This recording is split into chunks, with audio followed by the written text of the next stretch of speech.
அஸ்ஸலாமு அலைக்கும் வரஹ்மத்துல்லாஹி வபரகாத்துஹு.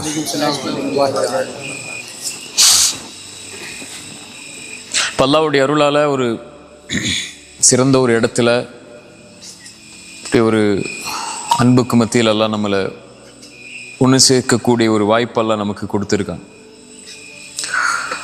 இந்த வாழ்க்கை ரொம்ப சோதனைக்குள்ள, சிரமத்துக்குள்ள, அல்லது அல்லாஹ் இன்பங்களை கொண்டும் சிரமங்களை கொண்டும் கஷ்டங்களை கொண்டும் மாறி மாறி அல்லாஹ் சோதிக்கக்கூடிய ஒரு சிரமமான உலகம்தான் இது. அல்லாஹ் இன்பத்தை கொடுத்தாலும் அது ஒரு சோதனை தான், அல்லாஹ் கஷ்டத்தை கொடுத்தாலும் அது ஒரு சோதனை தான். ஆனால் இந்த வாழ்க்கையில் ஒரு முஃமின் அல்லாஹ்விடத்தில் எதிர்பார்க்கக்கூடிய மிக முக்கியமான ஒரு அம்சம் அல்லாஹ்வுடைய பாதுகாப்பு.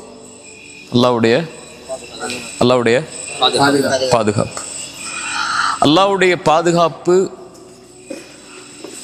ஒரு மனிதனுக்கு இருக்குதுங்கிறதுக்குரிய அடையாளமே அல்லாஹ் அவனை பாதுகாக்கிறான்னா அவனை பாவங்கள்லேருந்து அல்லாஹ் பாதுகாப்பான். அல்லாஹ் ஒரு மனிதனை பாவம் செய்ய விடாம தடுக்கிறான்னாலே அவன் அல்லாஹ்வுடைய பாதுகாப்புல இருக்கிறான்னு அர்த்தம். ஒரு மனிதன் பாவம் செய்ய ஆரம்பிக்கிறான்னா அவன் அல்லாஹ்வுடைய பாதுகாப்பை விட்டு விலகுறான்னு அர்த்தம். புரியுதா நான் சொல்றது? ஒரு மனிதன் அல்லாஹ் பாதுகாக்கிறான்னா அவன் பாவம் செய்ய விடாம அல்லாஹ் பாதுகாக்கிறது தான் அல்லாஹ்வுடைய பாதுகாப்புடைய அடித்தளமே. அல்லாஹ்வுடைய பாதுகாப்பை விட்டு ஒரு மனிதன் விலகுறான்னா அவன் பாவத்தை செய்ய ஆரம்பிக்கிறான்னு அர்த்தம். உஹதுடைய களம், அல்லாஹ்வுடைய பாதுகாப்பு இறங்கிக்கிட்டே இருக்கு. மலக்குகள் அல்லாஹ்வுடைய தூதரோடும் ரசூலோடும் சேர்ந்து போர் செஞ்சுக்கிட்டே இருக்கிறாங்க. அல்லாஹ்வுடைய பாதுகாப்பு இருக்கு. சஹாபாக்கள்ல சிலர் உலகத்துடைய ஆசை கொண்டு கனிமத்துடைய பொருளை அல்லாஹ்வுடைய தூதருடைய கட்டளைக்கு மேலே அல்லாஹ்வுடைய கட்டளைக்கு ஒரு அல்லாஹ்வுடைய தூதருடைய கட்டளைக்கு ஒரு விளக்கம் கொடுத்து அந்த மலையிலிருந்து கீழே இறங்கின உடனேயே அந்த பாவத்துக்குள்ள சஹாபாக்கள்ல சிலர் ஈடுபட ஆரம்பிக்கும் போது அல்லாஹ் எதை நிறுத்திடுறான்? அல்லாஹ்வுடைய உதவியை விட அந்த போர்க்களத்தில் தேவையானது அல்லாஹ்வுடைய பாதுகாப்பு. எதிரிகள்ட்ட இருந்து அல்லாஹ் பாதுகாக்கணும்ல, அப்பதான் உதவி கிடைக்கும். இப்ப அல்லாஹ் அந்த பாதுகாப்பை நிறுத்திடுறான். எதனால? சஹாபாக்களுடைய சிலருடைய செயல்பாடின் காரணமா. இதான் அடித்தளம். இப்ப அல்லாஹ் ஒரு மனிதனை பாதுகாக்கிறான்னா அவனை பாவத்திலிருந்து அல்லாஹ் பாதுகாப்பான். அல்லாஹ் ஒரு மனிதனை பாதுகாக்கிறதுல அல்லாஹ் விலகணும்னா அந்த மனிதன் பாவத்தை செய்ய தயாராகும். இன்னல்லாஹ யுதாஃபிஉ அனில் லதீன ஆமனு. அல்லாஹ் ரப்புல் ஆலமீன் ஈமான் கொண்டவர்களை அல்லாஹ் பாதுகாப்பான். அவ்வளவுதான். வானம் பூமிகளில் உள்ள எல்லோரும் ஒன்று சேர்ந்து அவனுக்கு எதிராக நின்னாலும் சரி, அல்லாஹ் அவனை பாதுகாக்கணும்னு நாடிட்டான்னா அவ்வளவுதான், முடிஞ்சு.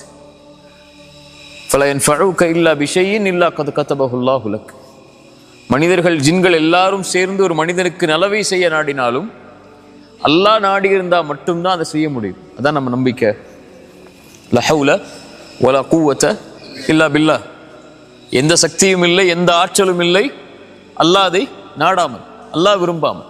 அல்லாஹ் என்ன பாதுகாக்காத வரைக்கும் எந்த பாதுகாப்பும் இல்லை. மனிதர்கள் ஜின்கள் எல்லாரும் ஒன்று சேர்ந்து உங்களுக்கு எதிராக மாறிவிட்டாலும் அல்லாஹ்வுடைய நாட்டம் இல்லை என்றால் எதுவும் செய்ய முடியாது. அதுதான் அல்லாஹ்வுடைய பாதுகாப்பு. ஒரு மனிதன் பாவத்தில் நுழையும் போது அந்த பாதுகாப்பிலிருந்து விலகுறான். எப்ப அந்த பாவத்தை விட்டு வெளியே வர்றானோ அப்ப அல்லாஹ்வுடைய பாதுகாப்பின் பக்கம் அவன் வர்றான். தன்னூன், யூனுஸ் அலைஹிஸ்ஸலாம். மீன் வயிற்றுக்குள் இருந்தது யார்? யூனுஸ் அலைஹிஸ்ஸலாம். அவங்க ஒரு கட்டளையை மீறதுக்காக அல்லாஹ்வுடைய சோதனைக்கு உள்ளாக்கப்பட்டு ஒரு மீனுடைய வயிற்றுக்குள்ள அந்த இருள சிக்கி கொள்றாங்க. யாரும் இல்லைன்னு தெரிஞ்சிருச்சு அவங்களுக்கு. அவ்வளவுதான், இந்த இருளாயிடுச்சு நம்முடைய வாழ்க்கை. இனிமேல் வெளியேறணும்னு சொன்னா ஒருவனுடைய பாதுகாப்பு வந்தா மட்டும்தான் வெளியேற முடியும். அது எது கொண்டு வரும்? பாவ மன்னிப்பு கொண்டு வரும். உடனடியாக அழைச்சாங்க, லா இலாஹ இல்லா அன்த சுப்ஹானக் இன்னி குன்து மினல் ஸாலிமீன். யா அல்லாஹ், வணக்கத்துக்குரியவன் நீ, உன்னை தவிர யாரும் இல்லை, நீ பரிசுத்தமானவன், நான் அநீதம் செய்தவர்களில் ஒருவன், யா அல்லாஹ் என்னை பாதுகாத்துக்கொள். அல்லாஹ் அவர்களை பாதுகாத்தான். மீனுடைய வயிற்றில் இருந்தாலும் அந்த மீனுடைய தீண்டல் எதுவும் இல்லாமல் அல்லாஹ் அவர்களை பாதுகாத்து வெளியே கொண்டு வந்தார். ஒரு சிரமம், ஒரு கஷ்டம், ஒரு இன்னல், உங்களுடைய ஒரு சோதனை உங்களுடைய வாழ்க்கையில வருது, அது உங்களுடைய பாவங்களின் காரணமா வருது, அல்லாஹ்வுடைய பாதுகாப்பிலிருந்து நீங்க நீங்கிறதா இருந்தாலும், யா அல்லாஹ் வெளியே வர்றேன்னு சொன்னா போதும், அல்லாஹ் உங்களை பாதுகாத்துக் கொள்வான். நபி யூனுஸை அல்லாஹ் பாதுகாத்ததன் போல் அல்லாஹ் நபித்தோழர்களை அல்லாஹ் உஹதுக்கு பிறகு அல்லாஹ் பாதுகாத்ததை போல், அல்லாஹ்வுடைய தூதரை அல்லாஹ் பாதுகாத்ததை போல், நபி மூசாவை அல்லாஹ் பாதுகாத்ததை போல், சரியா, நபி யூசுஃபை அல்லாஹ் பாதுகாத்ததை போல் அல்லாஹ் அவர்களை பாதுகாக்க வேண்டும் என்று நாடிவிட்டால் அல்லாஹ் ரப்புல் ஆலமீன் அவர்களை பாதுகாத்துக் கொள்வார். அல்லாஹ்வுடைய பாதுகாப்பிலிருந்து யா அல்லாஹ் என்னை விலக்கிறாதங்கிற துஆவத்தை ரசூலுல்லாஹி ஸல்லல்லாஹு அலைஹி வஸல்லம் காலையிலேயும் மாலையிலேயும் ஓதுனாங்க. யா அல்லாஹ் மேலிருந்து பாதுகாத்துக்கொள், யா அல்லாஹ் கீழிருந்து பாதுகாத்துக்கொள், யா அல்லாஹ் என்னுடைய இடதுபுறத்தில் பாதுகாத்துக்கொள், யா அல்லாஹ் என்னுடைய வலதுபுறத்தில் பாதுகாத்துக்கொள், யா அல்லாஹ் என்னுடைய முன்னால் பாதுகாத்துக்கொள், யா அல்லாஹ் என்னுடைய பின்னால் பாதுகாத்துக்கொள். ரசூலுல்லாஹி ஸல்லல்லாஹு அலைஹி வஸல்லம் காலையில் ஓதக்கூடிய துஆக்கள்ல மிக முக்கியமான துஆ அது. ஃபாத்திமா ரலியல்லாஹு அன்ஹா ஒரு சிரமத்தின் போது வரும்போது அல்லாஹ்வுடைய தூதர் ஸல்லல்லாஹு அலைஹி வஸல்லம் சொன்னாங்க, யா ஃபாத்திமா இந்த துஆவை காலையிலும் மாலையிலும் ஓது. யா ஹய்யு யா கய்யூம், உயிர் உள்ளவனே நிலையானவனே, அஸ்தகீது பிரஹ்மதிக், அஸ்தகீது பிரஹ்மதிக், உன் அருளை கொண்டு நான் பாதுகாப்பை தேடுகிறேன், பாவ மன்னிப்பை தேடுகிறேன், பாதுகாப்பை தேடுகிறேன். அஸ்தகீது பிரஹ்மதிக் அஸ்லிஹ் லீ ஷஅனி குல்ல, என்னுடைய முழுமை அனைத்தையும் சீராக்கி விடு. வலா தகில்னி இலா நஃப்ஸி தர்ஃபத ஐன். அல்லாஹு அக்பர். என்னை என் கண் சிமிட்டும் நேரத்திற்கு கூட என்னிடத்தில் என்னை ஒப்படைத்து விடாதேன். நான் என்கிட்ட ஒன்றும் இல்லையா அல்ல, நீ என்னை விட்டு விலகிட்டா என்ன செய்ய முடியும்? அந்த கண் சிமிட்ட நேரத்தில் கூட என் கூட இருந்துரு. வலா தகில்னி இலா நஃப்ஸி தர்ஃபத ஐன். அந்த கண் சிமிட்டும் நேரத்தில் கூட யா அல்லாஹ் என்னை விட்டு விலகிறாத, எப்போதும் என்னோட இரு, எப்போதும் என்னோட இருந்து என்னை பாதுகாத்துக் கொண்டே இரு. இன்னல்லாஹ கரீபுன் முஜீப். சாலிஹ் அலைஹிஸ்ஸலாம் அல்லாஹ்வை பற்றி சொல்லும்போது சொன்னாங்க, அல்லாஹ் கரீப், அல்லாஹ் முஜீப். அல்லாஹ் உங்களுக்கு அருகாமையில் இருப்பவன், அல்லாஹ் உங்களுடைய அழைப்பிற்கு பதில் கொடுப்பவன். அல்லாஹ்வை எப்போ அருகாமையில் வச்சிருக்கோமோ அப்ப அல்லாஹ் அழைத்தால் பதில் அளிப்பான். அவ்வளவுதான். அல்லாஹ் அழைத்தால் பதில் அளிப்பான். வ இதா சஅலக இபாதி அன்னி ஃபஇன்னி கரீபுன். அல்லாஹ்வுடைய பெயர்கள் பண்புகள்ல ஒன்று அல்லாஹ் கரீப், அல்லாஹ் நெருக்கமானவன். நபியே, என்னுடைய அடியார்கள் என்னை பற்றி உம்மிடத்திலே கேட்டால் நபியே நீங்கள் சொல்லுங்கள், ஃபஇன்னி கரீபுன் உஜீபு தஅவத தாஇ இதா தஆன். அழைப்பவர் அழைத்தால், யார் அழைத்தால்னு நான் சொல்றேன் பின்னாடி, ஆனால் அழைப்பவர் அழைத்தால் அந்த அழைப்பிற்கு நான் பதில் கொடுப்பேன். ஃபலஸ்தஜீபு லி வல்யுமினு பி. அவர்கள் என்னை அழைக்கட்டும், என் மீதே முழுமையான நம்பிக்கை கொண்டு என்னை சார்ந்து இருக்கட்டும், என்னையே அழைக்கட்டும், நான் தான் அவர்களுக்கு அருகாமையில் இருப்பவன். அலம் தர அன்னல்லாஹ், வசனத்தை நல்ல மனசுல வச்சுக்கோ. அலம் தர அன்னல்லாஹ் யஅலமு மா ஃபிஸ் ஸமாவாதி மா ஃபில் அர்த். வானங்கள் பூமியில் நடக்கக்கூடிய அனைத்தும் அல்லாஹ்வுடைய அறிவில் உள்ளது. உங்க வாழ்க்கையில் நடக்கக்கூடியது, நடந்தது, முன்னால் நடந்தது, பின்னால் நடக்க இருப்பது, உங்களுடைய கடைசி நிமிடத்தில் உங்களுடைய கண் மூடும் வரையில் உள்ள எல்லா செயலும் அல்லாஹ்வுக்கு தெரியும். அலம் யஅலம் அன்னல்லாஹ் யஅலமு மா ஃபிஸ் ஸமாவாதி மா ஃபில் அர்த். அல்லாஹ் உங்களுக்கு எல்லாவற்றையும் உங்களுடைய வாழ்க்கையில் அறிந்தவன். மா யகூனு மின் நஜ்வா ஸலாஸத்தின் இல்லா ஹுவ ராபிஉஹும் வலா ஹம்ஸத்தின் இல்லா ஹுவ சாதிஸுஹும் வலா அத்னா மின் தாலிக் வலா அக்ஸர் இல்லா ஹுவ மஅஹும் ஐனமா கானு. நீங்கள் 3 பேர் இருந்தால் 4ஆம் அவராக அல்லாஹ் இருக்கிறார். நீங்கள் 4 பேர் இருந்தால் 5ஆம் அவராக அல்லாஹ் இருக்கிறார். நீங்கள் குறைவாகவோ கூடுதலாகவோ எந்த எண்ணிக்கையில் உங்களோடு யார் இருந்தாலும் இல்லை என்றாலும் அல்லாஹ் இருக்கிறார். யாரோட அல்லாஹ் இருப்பார்? ரசூலுல்லாஹி ஸல்லல்லாஹு அலைஹி வஸல்லம் சொன்னாங்க, மன் ஆதாலி வலியன் ஃபகத் ஆதன்துஹு பில் ஹர்ப். யார் என் நேசனை புறக்கணிப்பாரோ அவருக்கு எதிராக நான் போரை பிரகடனம் செய்வேன். அவர் யார்? என்னை ஃபரதான வணக்க வழிபாடுகளை கொண்டு என்னை நெருங்கிக் கொண்டே இருப்பார். அது மட்டுமல்லாமல் தொடர்ச்சியாக அதோடு சேர்த்து உபரியான வணக்க வழிபாடுகளையும் செய்து கொண்டே இருப்பார், நான் அவரை நேசிக்கும் வரை. நான் அவரை நேசிக்கும் வரை, என் நேசத்திற்காக அதை செய்து கொண்டே இருப்பார், நான் அவரை நேசிக்கும் வரை. நான் அவரை நேசித்து விட்டால் அவர் பார்க்கக்கூடிய பார்வையாகிறேன், அல்லாஹ் பாதுகாக்கிறான். அவன் நடக்கக்கூடிய காலாகிறேன், அல்லாஹ் பாதுகாக்கிறான். அவன் விரிக்கக்கூடிய கரமாகிறேன், அல்லாஹ் பாதுகாக்கிறான். வ இதா சஅலனி அவர் கேட்டால் லவ்தியன்ன, யார் கேட்டால்? அவன் கேட்டால். ஃபலஸ்தஜீபூலி, நபியே என் அடியார்கள் என்னை பற்றி கேட்டார்கள். அந்த அடியார்கள் அல்லாஹ்வுடைய நேசர்கள், அவர்கள் கேட்டால் அல்லாஹ் கொடுப்பான். லவ்தியன்னஹு வ இன் இஸ்தஆதனி, பாதுகாப்பை தேடினால் லவ்ஈதன்னஹு, அவரை நான் பாதுகாப்பேன். சுப்ஹானல்லாஹ். அல்லாஹ்விற்கு எதுவும் சிரமம் இல்லை, அல்லாஹ்வை எதுவும் தடுமாறச் செய்யாது. ஒரு இறை நம்பிக்கை கொண்ட அடியானுடைய உயிரை கைப்பற்றும் போதுதான் அல்லாஹ் தடுமாறுகிறான் என்று ரசூலுல்லாஹி ஸல்லல்லாஹு அலைஹி வஸல்லம் சொன்னார். அவனுக்கு பரக்கூடிய அந்த வேதனை அல்லாஹ்வுடைய அல்லாஹ்வை தடுமாற வைக்கிறது. அல்லாஹ்வுக்கு தடுமாறக்கூடிய குணம் அல்ல, அந்த தடுமாற்றம் அல்லாஹ்வுடைய அன்புடைய வெளிப்பாடு. ரசூலுல்லாஹி ஸல்லல்லாஹு அலைஹி வஸல்லம் சொன்னாங்க, அல்லாஹ் அவரை பாதுகாப்பான். அல்லாஹ் ஹஃபீஸ், அல்லாஹ் பாதுகாப்பவன்.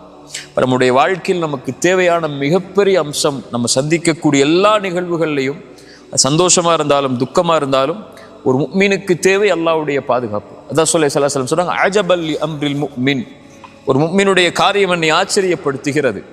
அவனுக்கு ஏதாவது நலவு நடந்தால் அல்லாஹ்வை புகழ்கிறான், ஏதாவது சோதிக்கப்பட்டால் என்ன செய்கிறான்?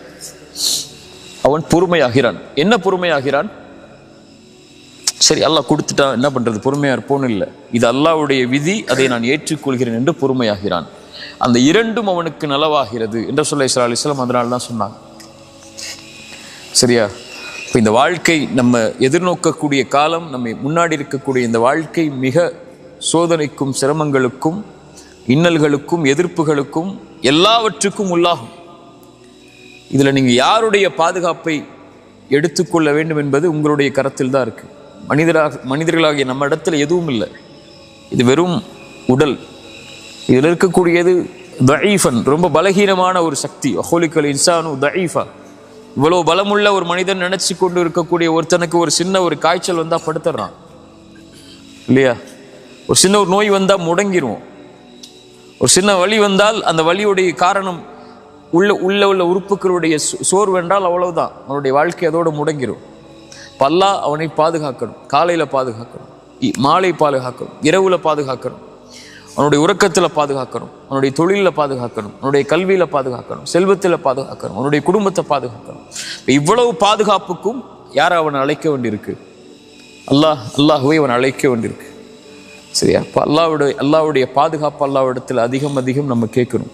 அதுதான் நம்முடைய சிரமங்கள் சோதனைகள்ல இருந்து நம்மளை வெளியே கொண்டு வந்து நம்முடைய வாழ்க்கையில் இருக்கக்கூடிய எல்லா விஷயங்கள்ல இருந்து நம்மளை பாதுகாக்கும்.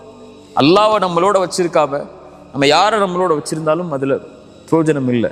அல்லாஹ்வை நம்மளை வச்சிருக்கோமா இல்லையா நம்முடைய செயல்பாடு தான் நமக்கு முடிவு செய்யும். ஒரே ஒரு விஷயம் இருந்தா போதும். அல்லாஹ் கேட்டுக்கோங்க, எனக்கு சொல்றேன், ஒரே ஒரு விஷயம் உங்களுடைய வாழ்க்கையில் இருந்தா போதும், அல்லாஹ் உங்களை பாதுகாத்துக்கிட்டே இருப்பான். அந்த பாதுகாப்புல இருந்து நீங்க விலகவே மாட்டீங்க. அந்த ஒரு விஷயத்தை மட்டும் உங்களுடைய மௌத்து வரைக்கும் நீங்க கடைபிடிச்சீங்கன்னா போதும்.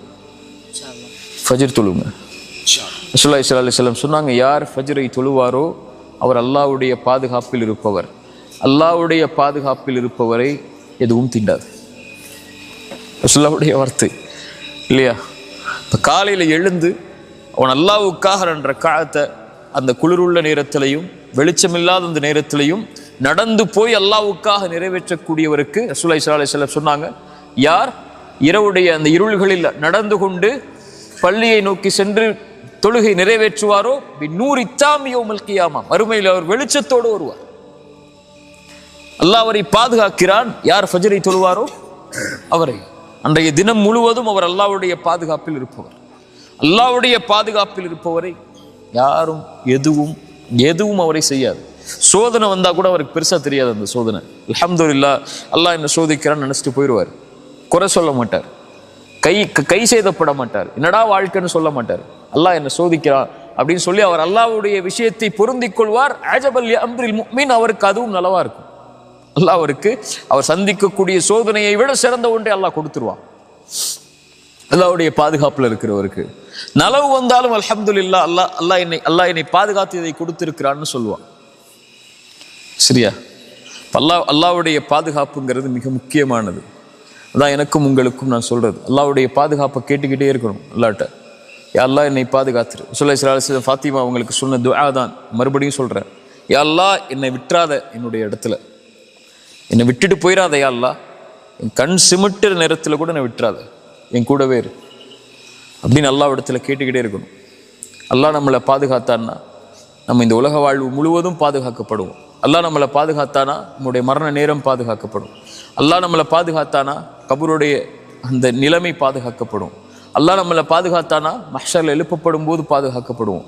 அல்லாஹ் நம்மளை பாதுகாத்தானா அல்லாஹ் அரிசியுடைய நிழல்ல நம்மளை பாதுகாப்பான். அல்லாஹ் நம்மளை பாதுகாத்தானா மறுமையுடைய விசாரணையில் அல்லாஹ் பாதுகாப்பான். அல்லாஹ் நம்மளை பாதுகாத்தானா சிராத்துடைய பாலத்தில் அல்லாஹ் பாதுகாப்பான். அல்லாஹ் நம்மளை பாதுகாத்தானா சொர்க்கம் வரைக்கும் அல்லாஹ் நம்மளை பாதுகாத்து கொண்டு போயிடுவான். இதான் உன் இடம்னு சொல்லி அல்லாஹ் நம்மளை பாதுகாக்காமல் விட்டான்னா உலகமே ஒன்று சேர்ந்து நம்மளை பாதுகாக்க நினைச்சாலும், நமக்கு உறுதுணை அணிக்க நினைச்சாலும், நமக்கு நலவு செய்ய நினைச்சாலும் நடக்காது. சரியா? அதனால இதைத்தான் நம்முடைய வாழ்க்கையுடைய அடிப்படையாக வச்சு நம்முடைய எல்லா செயல்பாடுகளையும் நம்ம அமைச்சு கொள்ளணும். அல்லாஹ் ரொம்ப நெருக்கமாக வச்சிருக்கணும்.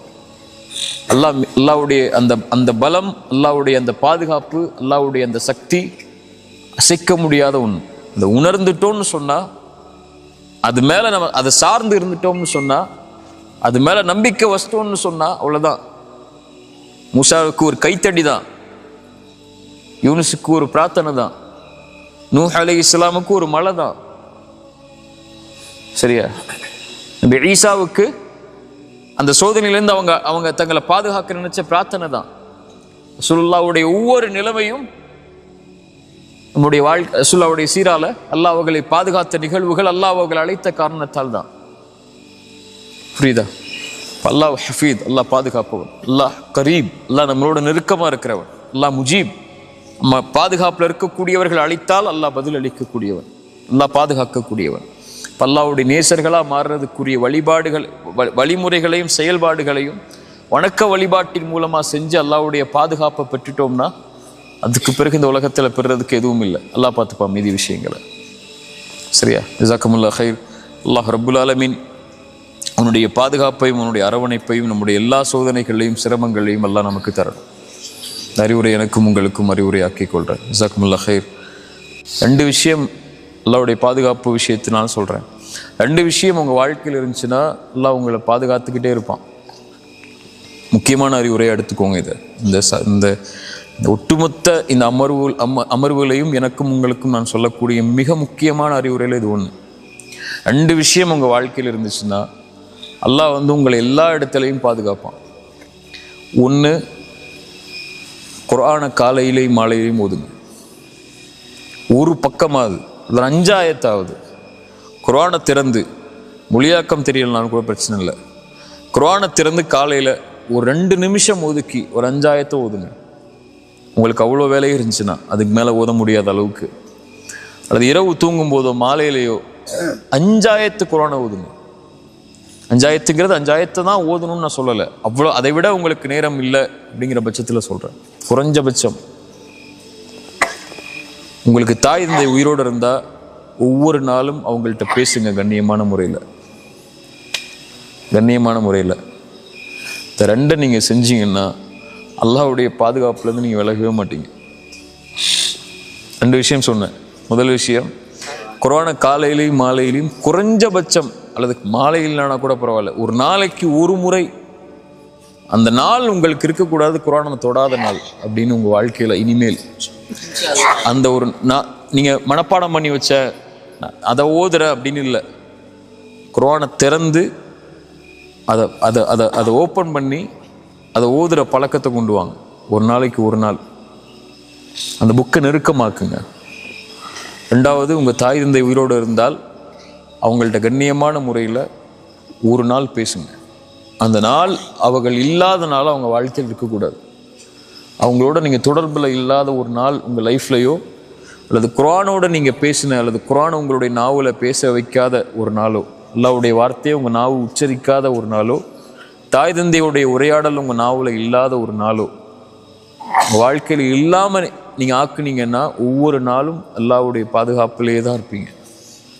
இந்த 2ஐ விட ஒரு பெரிய அமல் எனக்கு தெரியலை. சஹாபாக்களுடைய கருத்துக்களை வச்சு, ரசூலுல்லாஹ்வுடைய ஹதீஸை வச்சு சொல்கிறேன். அல்லாஹ்விடத்தில் ஒரு அடியானுடைய பாதுகாப்பை கொண்டு வர்றதுக்கு, அல்லாஹ் அவனை நெருக்கமாக்குறதுக்கு, அல்லாஹ்வுடைய பார்வையில் ஒரு அடியான் ஆகிறதுக்கு